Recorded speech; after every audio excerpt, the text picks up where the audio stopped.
Ovarium itu di indung telur wanita itu kan ada kanan kiri di tengah rahim. Dan indung telur itu sebenarnya harusnya dia itu setiap bulan tuh ada satu yang dominan besar pecah, kemudian itulah yang bisa dibuahi, itu masa subur. Tapi pada pasien PCOS ini nanti sel telurnya itu banyak kecil-kecil bantet, jadi dia nggak bisa membesar, nggak terjadi kematangan, jadi nggak ada yang bisa dibuahi. Tapi dia keluar nggak? Enggak. Seringnya enggak, walaupun kadang-kadang bisa keluar, tapi sporadis, kita nggak bisa meramalkan bisa keluarnya.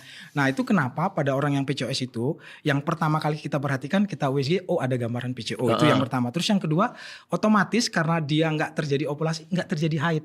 Jadi biasanya akan terjadi gangguan haid.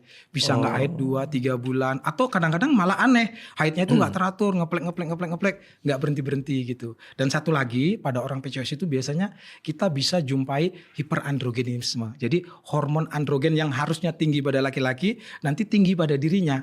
Nah itu biasanya kita bisa lihat tuh, mohon maaf, dia tumbuh kayak bulu-bulu halus yang agak lebih dominan dibanding wanita-wanita lainnya. Oke, ada kumis gitu. Ya gitu. Jadi 3 ini sih biasanya. Jadi kalau dokter melihat ada 2 saja dari 3 gejala ini, ya kita bisa menegakkan ini PCOS. Nah itu tinggal diobatin. Nah masalahnya PCOS itu Mas nggak sesederhana itu Mas. Oh iya? Ya obat saja sering sekali tidak cukup. Tapi justru kadang-kadang yang dibutuhkan itu bukan obat.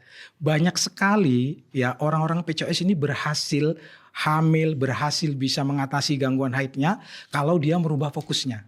Berubah fokus apa nih? Merubah fokus. Jadi kebanyakan orang yang PCOS itu kan datang pingin hamil, kok haidnya nggak teratur, kapan hamil, kok haidnya nggak teratur. Padahal sebenarnya nggak itu kuncinya ternyata. Ya dari pengalaman kita ya bekerja sehari-hari sebagai dokter kandungan yang kadang-kadang datang itu pasien-pasien banyak sekali. Fokusnya itu harus dirubah menjadi bagaimana hidup lebih sehat. Karena kalau hidupnya lebih sehat, otomatis nanti haidnya akan teratur dengan sendirinya, kesuburannya nanti akan datang dengan sendirinya, sehingga bisa hamil. Dan ini akan menjadi cerita-cerita nyata. Nanti kalau kita posting cerita tentang PCOS, nanti pasti banyak sekali yang cerita. Saya berhasil menurunkan berat badan 15 kilo lalu saya hamil. Saya diet dan saya olahraga akhirnya saya hamil. Jadi yang dibutuhkan itu obat, mungkin ada beberapa tempatnya untuk kita berikan.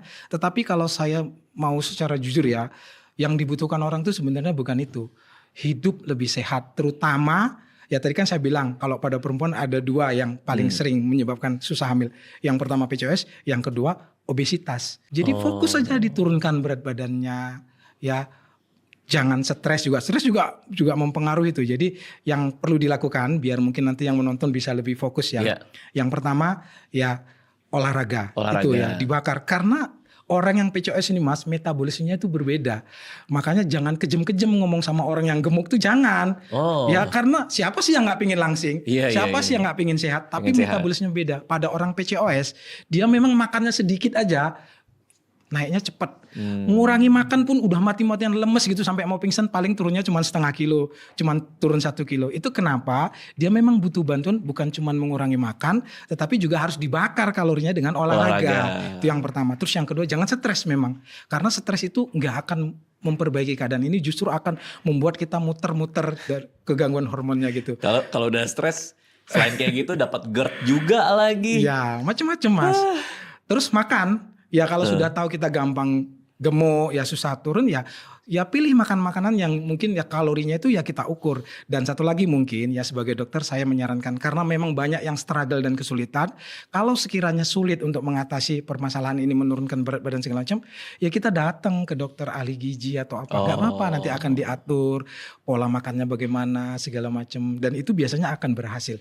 Dan kalau kita berhasil itu nanti perhatikan. Banyak sekali cerita-cerita nyata itu nanti haidnya menjadi teratur, kemudian hamil yang sudah bertahun-tahun ditunggu itu akan datang dengan sendirinya. Berarti dokter kalau melihat ada pasien yang datang terus susah hamil, terus ditangani dan akhirnya bisa hamil tuh perasaannya beda banget. Seneng banget Mas, seneng banget. Padahal bukan anak sendiri ya, gitu, tapi rasanya kita seneng banget gitu. Terus abis itu pas hamil dengerin detak jantung pertama kali tuh, juk pasti dia nangis kan, biasanya kan suami istri itu. Gizi pun juga ya, kayak asam folat tuh bisa bantu juga tuh selama persiapan kehamilan.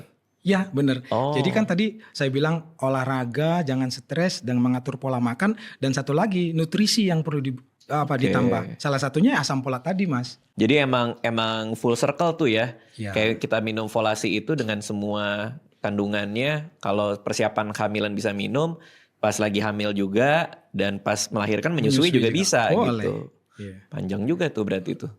Oke, pernah nggak kayak misalnya dokter habis bantu melahirkan, terus anaknya kan lahir nih.